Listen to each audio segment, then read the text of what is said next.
Hello, Aries. How are you? Today is January 29th.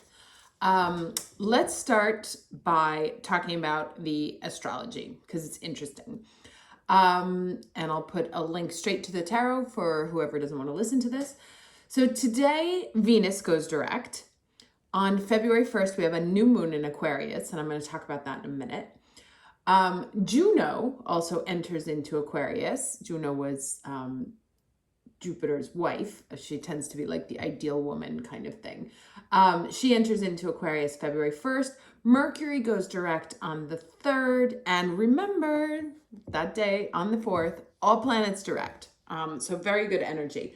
Now, this new moon in Aquarius, I like to piece together the puzzles of the moons. And the first thing I do is always check the Sabian. So the Sabian for this one is very simple, flat out. It's a barometer. That's the whole thing. Usually they're like long and poetic. This one is a barometer. And a barometer is something that measures the pressure, right? In the atmospheric pressure. So it can go up, it can go down, and based on the pressure that it's picking up, you can predict, if you have the skills, you can predict the changes in the weather.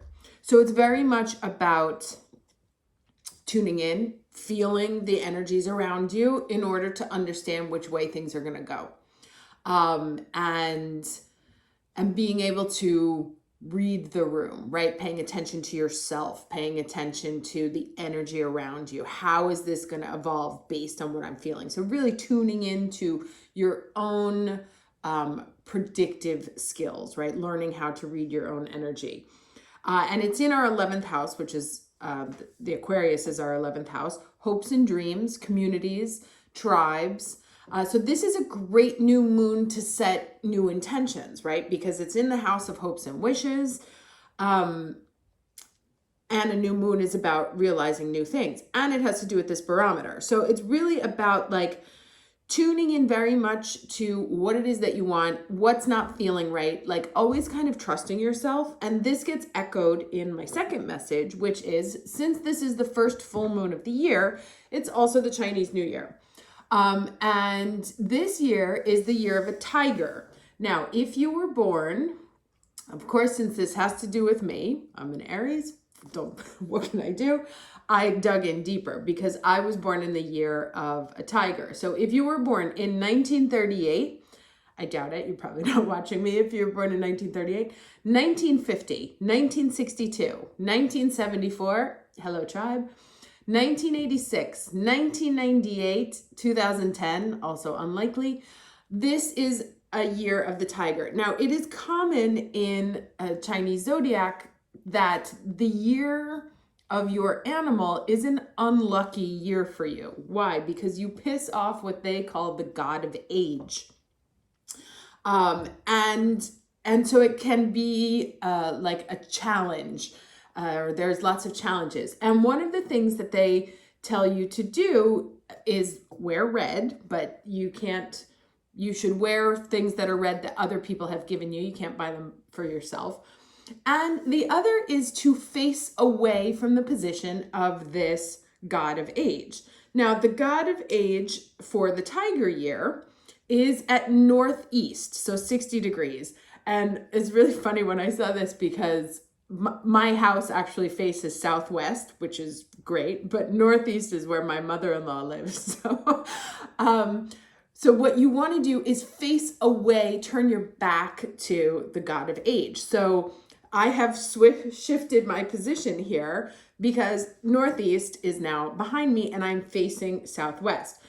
So I decided to go into, I have this book here, the Oracle of the Native Spirit, because I remembered that they talked about spirit keepers of the West and spirit keepers of the South. And I went in to read these two. And even though this will be like specific for the years that I mentioned, what it's written here re-echoes what I was saying about the barometer. So the first one it says here for the spirit keeper of the South is abundance and prosperity in all forms, expansion, surging energy, activity, movement, rapid growth. Be open to receiving the bounty of the universe. This is a great time for medical procedures. Interesting. Your energy will be at the maximum. And then for the Sun Keeper of the West, talks about transformation, letting go of the old, initiation, illumination, harvest, gathering your inner resources. If it doesn't feel right, don't go ahead. Trust your heart. Chaos brings positive change, and almost all change comes out of turmoil. Don't be concerned if there's confusion in your life. It will all work out, right? So that kind of fits into that whole idea of the barometer and being able to read your own, that what's going on in the atmosphere, but also what's going on in your own atmosphere. Is this good for me? Is this bad for me? Is this something I want to do? Is this something I should do? If I do this, what will happen, right? Because we use the barometer to predict the weather. And then using this energy and our reading of the energy and our reading of how we feel to then set our new intentions at this new moon in our hopes and house of hopes and dreams, that they might turn into something, you know, the abundance that we're looking for. So with all that said, let me get to the cards. Can I have the overall energy for Aries week of January 29th, 2022? Too many. The unfortunate downside of this position is that there will be no more guest appearances from Zoe, who's currently looking at me right now on the couch. So, overall energy for Aries. Thank you. Okay, wisdom, right? So gathering wisdom. This is, I always say this is like the Uranus, which is the Uranus rules Aquarius, bringing wisdom on, you know, how to capture that star, how to make things fantastic. So really using the wisdom of this Aquarius moon to map out your next steps, your future, you know, what you want to create this year, or what direction you want your life to go in. Can I get the challenge energy, please? Okay. Okay, so the challenge is 10 of Cups. Harmony. It may be challenging to get that emotional satisfaction. You may not be feeling harmonious. There was that card that mentioned, you know, the one that I read before that talked about growth coming through turmoil. And so this may be, or it may be like how to use your wisdom to find emotional peace, right? And those two things don't usually go together. This one is all about the feels and this is all about the mind. But putting also mind over emotion, I'm getting into like the Lion card, the Strength card, you know, using your wisdom to quell your emotions, or to read your emotions, right? Like the barometer that I was talking about. Let's get the lesson. Sorry, I stacked my decks and now I can't find what I'm looking for. Here it is.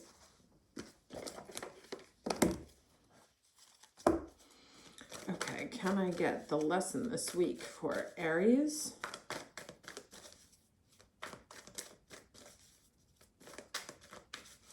Yeah, and this also to me goes into that thing that I mentioned before about like reading the room, like really tapping into the emotional energy in order to understand how situations can evolve. Okay. So here we have the soul expansion, and it says your consciousness is expanding. You understand the connections between all things. So using that wisdom to start putting the pieces together and becoming, like I said, your own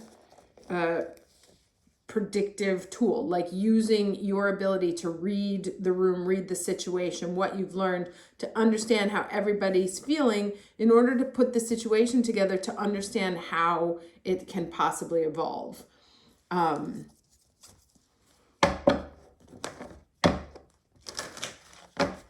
Aries are very good at this. You know, we tend to pick up, we're really good at being able to see how one thing is going to happen. We're always like usually the first to get on board for something, also the first to jump ship. So this is very much tuning into that power that we have of being able to read the energy in a situation to know if it's good for you, if it's bad for you. Is this something you should be doing? And that whole thing about the Chinese zodiac that I mentioned before, what should you be turning your back on?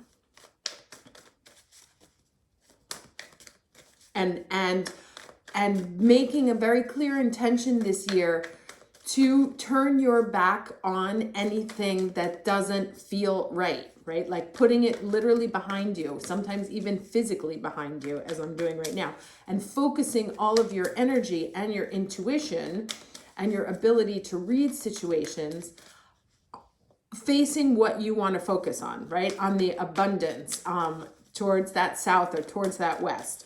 Again, those are specific for the tigers, but the energy is general. So this is starting, interesting, making a choice here. Let's get one more card for the ending energy, please.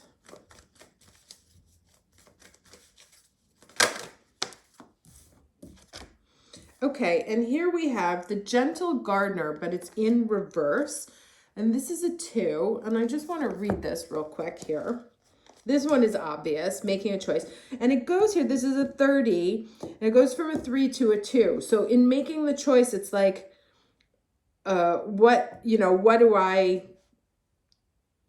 there's something lost here. So you make a choice to move away from something. Now let's read this Gentle Gardener in reverse here. And it says, do you harbor resentments? How often do you reinforce negativity by affirming lack and limitation? Every time you send out a desire for something but secretly harbor a belief that you're undeserving of it, you plant weeds in the fields of your dreams. When the Gentle Gardener appears in the reversed position, she reminds you to be aware of any negative thoughts or selfish motives. She encourages you to step back and pay close attention to what thought seeds you send out into the world. Weeds choke the life out of your beautiful garden. No need to fret, however, because once you recognize this, you can always remove a bad seed and replace it with a healthy one. Forgiveness is your most powerful restorative tool. So it's very interesting because this is all talking about, especially at this new moon, stating intentions. What do I want? What do I want to turn my back on? And one of the things you want to turn your back on is the thoughts that creep in that cause you to feel out of harmony, the thoughts that creep in that are causing you to put energy in the wrong direction, right? So it's really about using the energy of this new moon to focus your energy in the right direction, right? And putting things together, right? Using your intuition to understand what's good for you or how you genuinely feel about something. What's good for you? What's bad for you? What is causing you to get out of harmony? And understanding how that could potentially play out in your own life. And then making a very conscious choice to turn your back on it and then to face your energy only towards the direction of what's good for you. And what you want to grow. Now let's get 3 cards here.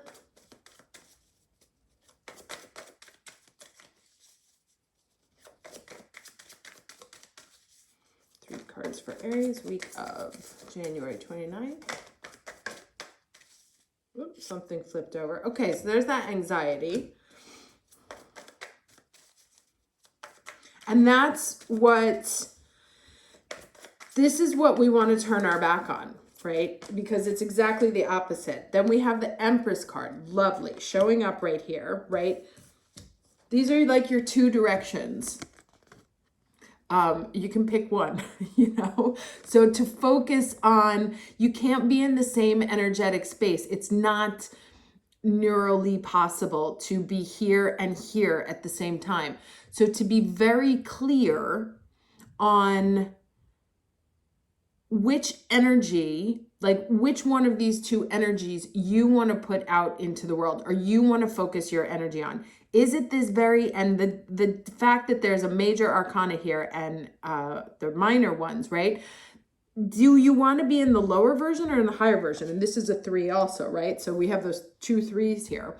And then the 9. 3 times 3, 9. So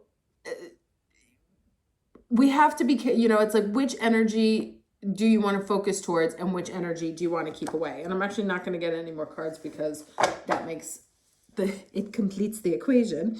Let me get some advice from Mercury, since he's still, but also with this Venus going direct, you know, this is the Venus card. Also, it's like also getting really good clarity on, or having finished this process of what's good for you from a creative standpoint, what's good for you from a financial standpoint, what brings you pleasure, what seeds do you want to grow, right? These are both forms of planting seeds. One can grow slowly into something wonderful. The other will just keep you up at night. And so making a choice of which one of these are you going to focus on? Okay.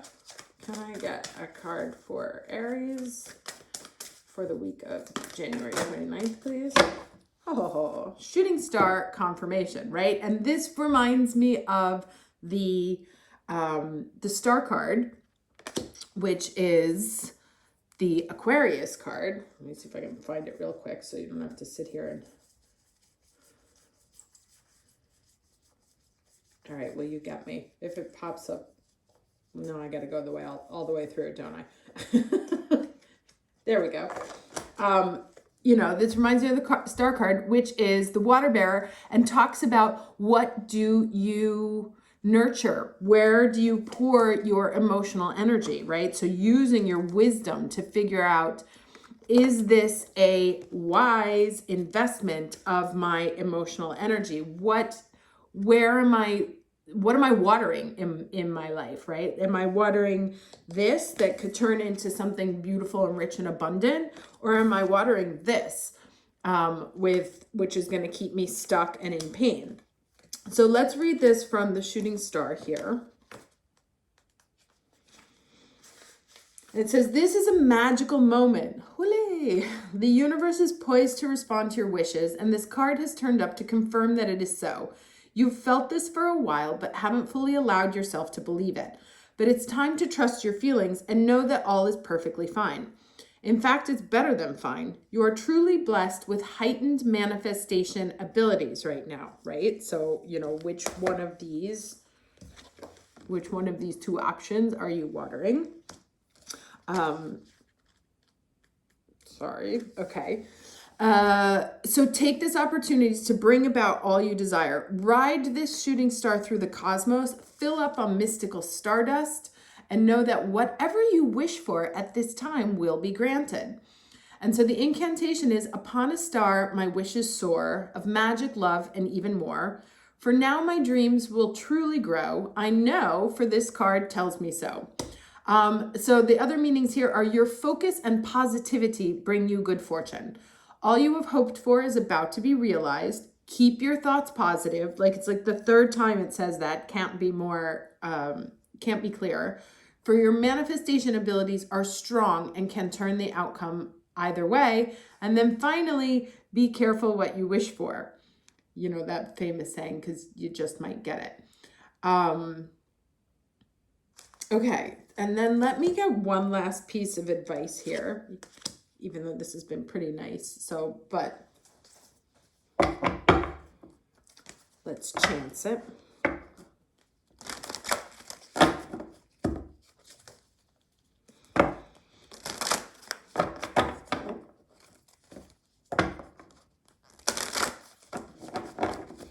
Okay, can I get one card for Aries, please? January.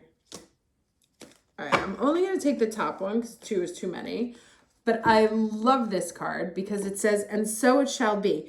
And, oh, look at that. Okay, so this is Ascended Master Babaji, and here he is again. So showing up twice.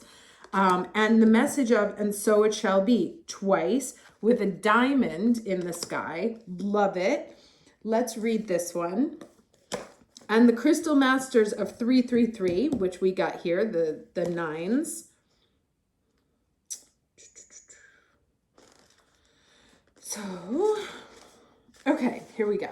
We bring you the blessing of so it shall be. There are times when you will go through your life journey without any sign of what is going to happen, right? And that goes back to the whole thing about a barometer, being able to predict the weather. You may be working hard to heal an issue or build your dream and not really know if you're ever going to be successful. You may hope for the best, but not know whether you should really expect the worst. You may sense that the universe is asking you to trust in how things are going to turn out, and yet giving up your uncertainty is difficult. That usually means total and uncompromising commitment is difficult too. Where there is uncertainty, there is often hesitation and procrastination. Spirit doesn't want you to miss out on your dreams because you lack faith and therefore are holding yourself back from going for it with all that you have within. So you are being given the blessing of divine decree, of absolute confirmation of success, and the divine granting of a wish fulfilled. Oh, that's the third time it's come out today, huh? Switch your thinking from possibility to inevitability. It is not a question of if, but of when. Know that you are going to succeed and commit yourself completely. Don't hold back. Go for it with gusto. According to divine will, you shall manifest the highest expression of your divine destiny this lifetime. Woo! So it shall be. All right, well, I'm going to stop talking with that. Incredible reading, very exciting. I had a feeling yeah, and there's that. So there's all the stars, right? So really use this day, the 3rd, February 3rd, make your wish list, and do some kind of ritual. Take advantage of this energy, using that barometer, right? To feel the energy around you. What's right for me? What's wrong for me? How is this going to play out? What could this turn into? And articulate that under this new moon. And remember that you must turn, excuse me, you must turn your back on this energy, because this is, and focus on these two, right? No, yes. I hope this was helpful for you. Wishing you a very fabulous week. Happy New Year, if you celebrate, and happy year of the water tiger. And I'll see you next time. Take care.